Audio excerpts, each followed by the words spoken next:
Death Cab for Cutie was formed in Bellingham, Washington, in 1997 by lead vocalist and guitarist Ben Gibbard. Initially a solo project, Gibbard released a cassette titled "You Can Play These Songs with Chords," which received positive feedback and led him to expand the project into a full band. He recruited guitarist Chris Walla, bassist Nick Harmer, and drummer Nathan Good.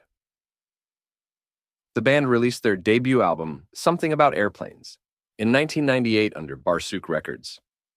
The album garnered critical acclaim within the indie rock community, establishing Death Cab for Cutie as a promising new band. In 2000, the band released their second album, We Have the Facts and We're Voting Yes, which further solidified their reputation in the indie rock scene. This was followed by the Photo album in 2001, which included standout tracks like A Movie Script Ending and We Laugh Indoors. In 2003, the band released the Transatlanticism album, which became a major breakthrough. Songs like The New Year, Title and Registration, and the title track Transatlanticism received widespread acclaim. The album's success was bolstered by its inclusion in several TV shows and movies, helping the band reach a broader audience. In 2004, Death Cab for Cutie signed with Atlantic Records. Their major label debut, Plans, was released in 2005 and featured hit singles like Soul Meets Body and I Will Follow You Into the Dark. The album was both a commercial and critical success, earning a Grammy nomination for Best Alternative Music Album.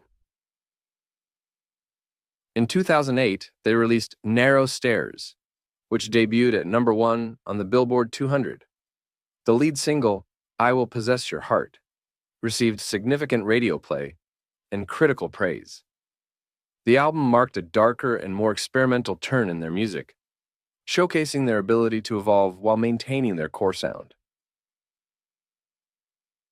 The band released Codes and Keys in 2011, which featured a more electronic and less guitar-centric sound compared to their previous work.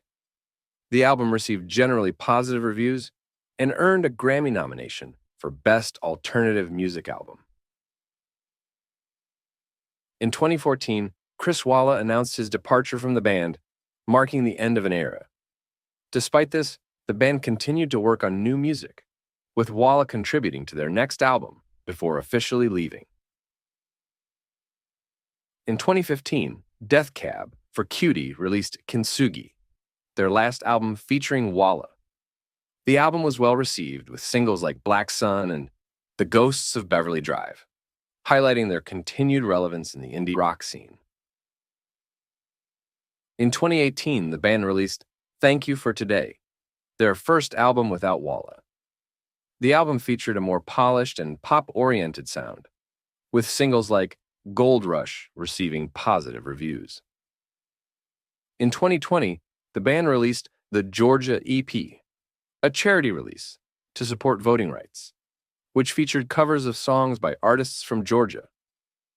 In 2022, Death Cab for Cutie released their 10th studio album, Asphalt Meadows. The album marked a continuation of their evolution, blending their signature indie rock sound with new influences and lyrical depth. Songs like Roman Candles and Asphalt Meadows were well received by fans and critics alike, demonstrating the band's ability to innovate and stay relevant in the modern music landscape. Death Cab for Cutie has been a significant force in indie rock for over 2 decades.